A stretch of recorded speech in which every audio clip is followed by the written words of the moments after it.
líderes religiosos dessa igreja, eles se vestem com roupas realmente suntuosas, roupas luxuosas. E geralmente é nessa cor aqui.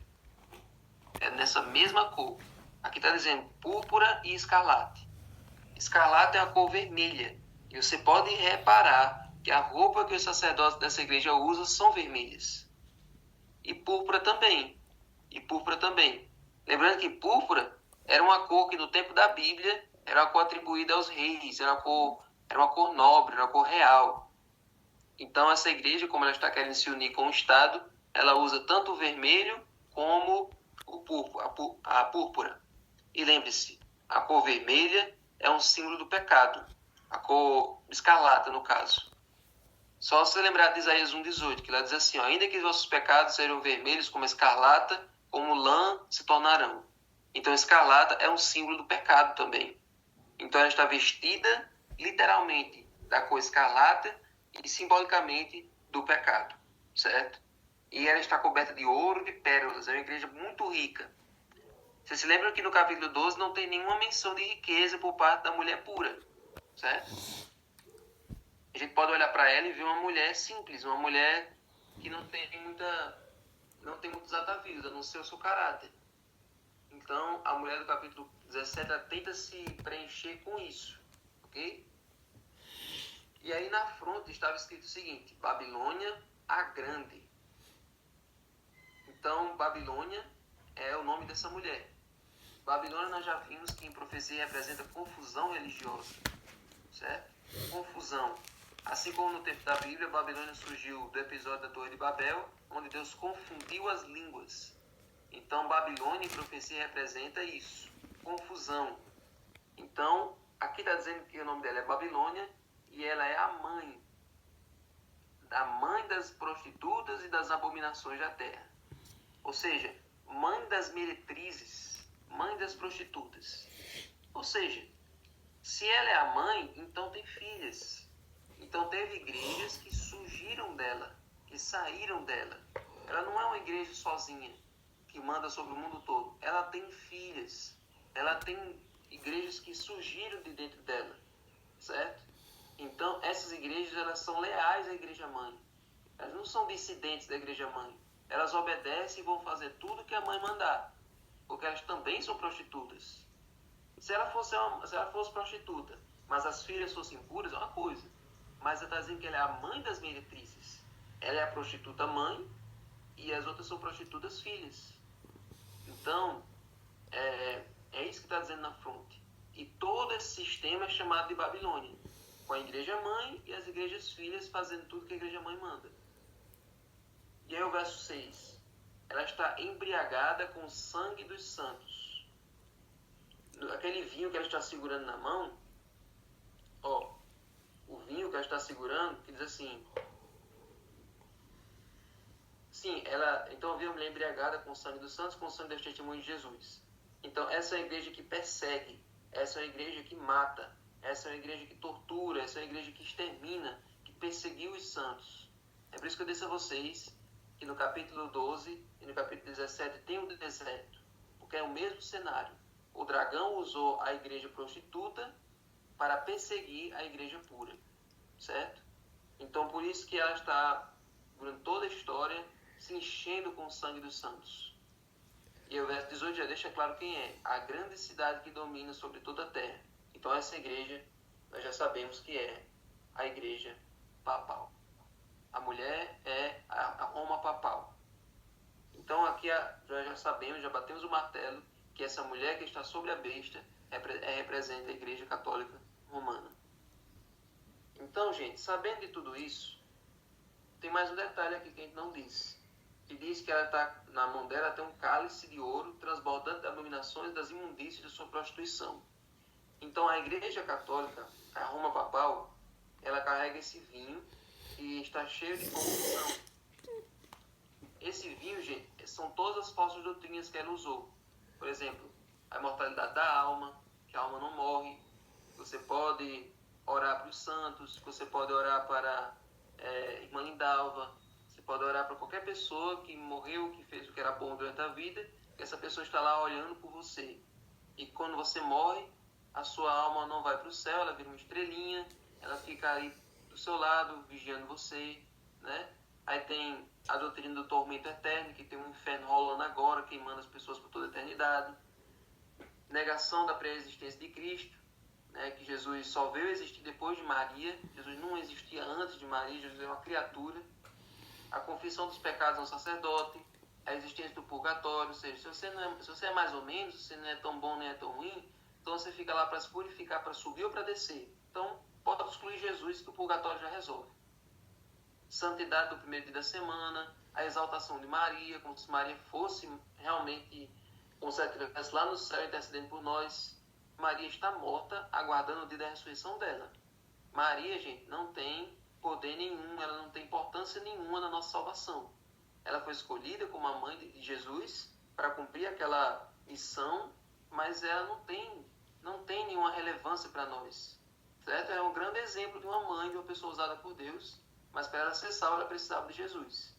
Então, todos esses enganos, a igreja católica usou durante toda a história, e as igrejas, filhas, também usam. As igrejas evangélicas não vão muito além disso aí. Elas também replicam os mesmos enganos da igreja mãe. Então, por que Satanás usaria uma igreja, gente? Vocês devem estar se perguntando. Por que Satanás usaria uma igreja? Porque a igreja tem Bíblia, a igreja tem louvores, a igreja tem ali toda uma estrutura eclesiástica, a igreja tem tudo no mundo. Então, Satanás usou essa estratégia que Satanás usou, é uma estratégia excelente, porque tem tudo que as pessoas acham que é bom. Tanto é que quando você vai estudar uma pessoa, a pessoa diz assim: onde falar de Deus para mim tá bom. Não é assim. Você não deve procurar uma igreja que onde falar de Deus para mim tá bom. Não é assim. Porque Satanás pode usar a Bíblia como um pretexto para enganar, como ele fez com Jesus nas tentações. Satanás pode usar louvores que serão apenas para exaltar o seu ego, como tem louvores que é só exaltando o seu coração. Satanás pode usar a melodia, Satanás pode usar qualquer coisa. Então, usar uma igreja é a estratégia mais brilhante. Porque as pessoas vão para a igreja em busca de libertação e lá eles ficam embevecidos com qualquer coisa, ficam enganados com qualquer coisa e não dão atenção à Bíblia. Desde que não se estude a Bíblia de verdade, as pessoas podem ficar onde elas quiserem. Certo? Então, as pessoas vão para lá, aí lá tem show de exorcismo, lá tem aquelas músicas agitadas, lá tem aquela gritaria, lá tem aquele negócio de determinar o seu futuro, e lá não se estuda a Bíblia, lá não tem esse estudo das profecias como tem aqui. Então as pessoas ficam lá a vida toda e não querem saber da verdade. Tem pessoas até que chegam a conhecer a verdade, vêm até a igreja, conhecem isso aqui que a gente está vendo agora, conhecem toda a verdade da palavra de Deus, mas preferem continuar na lama, preferem continuar no engano porque lá é mais confortável. Certo? Estudar a palavra de Deus exige sacrifício. Estudar a palavra de Deus exige compromisso, que você abandona a mentira e se apega à verdade, e vive pela verdade. Mas tem pessoas que não querem compromisso com a verdade, querem continuar vivendo uma mentira, porque a mentira é mais confortável, e aí voltam para lá, voltam para o erro. Então, para essas pessoas, só a graça de Cristo mesmo para alcançar. Porque quando você conhece a verdade liberta você. Se você prefere continuar acorrentado, aí já é um grau terrível. Então, gente, essa é a estratégia de Satanás. E tem muitas pessoas que estão nesse lugar. Então é seu dever mostrar para elas o certo. Não acusando elas, não condenando elas, mas mostrando para elas onde é que está a verdade, onde é que se ensina o que é certo. E aí a pessoa vai tomar a decisão dela. Se ela não quiser ouvir, mas pelo menos você já fez a sua parte. O sangue dela não vai cair sobre você. Mas se você não fala, vai acontecer o que tem lá em Ezequiel 33. Você é o atalaia, que quando veio o inimigo sobre a cidade, você não proclamou. Você é o sentinela, que quando chegou o exército inimigo na cidade, você não tocou a trombeta e a cidade foi destruída. Então o sangue das pessoas que morreram vai cair sobre você. Se você tem a luz, não esconda daqueles que estão nas trevas. Ajude eles a entender. Ajude eles a entender. E outra coisa, antes de terminar aqui o tempo. Tem irmãos nossos que dizem o seguinte: graças a Deus, meu cunhado, meu sobrinho, ele vivia na festa, vivia na farra, mas se converteu, aceitou Jesus na igreja aí, Então, graças a Deus que ele está na igreja aí. Gente, estar numa igreja evangélica que não ensina a verdade é até pior do que você estar no mundo. Sabe por quê? Porque você estando no mundo, é mais fácil reconhecer que está errado e que precisa de Cristo. Quem está na igreja dessas acha que está certo, não precisa da verdade. Então é um caso até pior do que estar no mundo. Estar nas festas, estar na farra. Então, tem essa questão. Então, gente,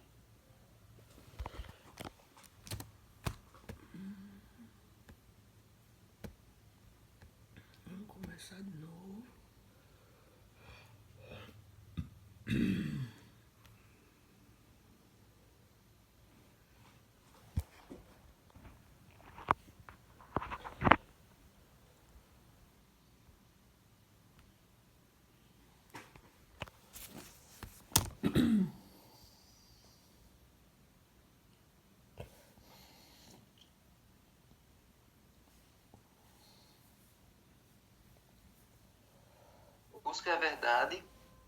busque a verdade, fique do lado de Deus, certo?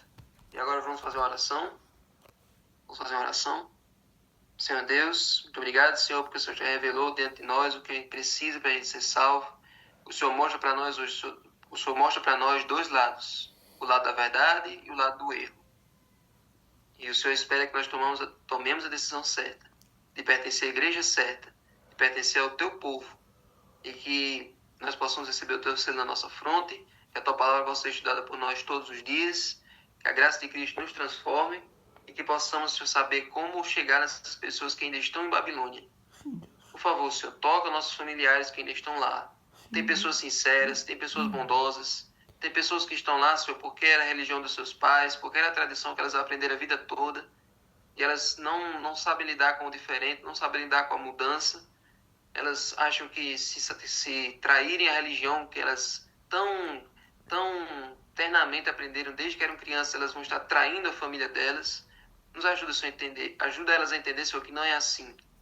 Que elas possam entender, Senhor, que uma vez em contato com a luz, nós não podemos escolher voltar para as trevas. Por favor, Senhor, fica com cada um de nós. Dá-nos o bom dia em paz na Tua presença. Em nome de Jesus. Amém.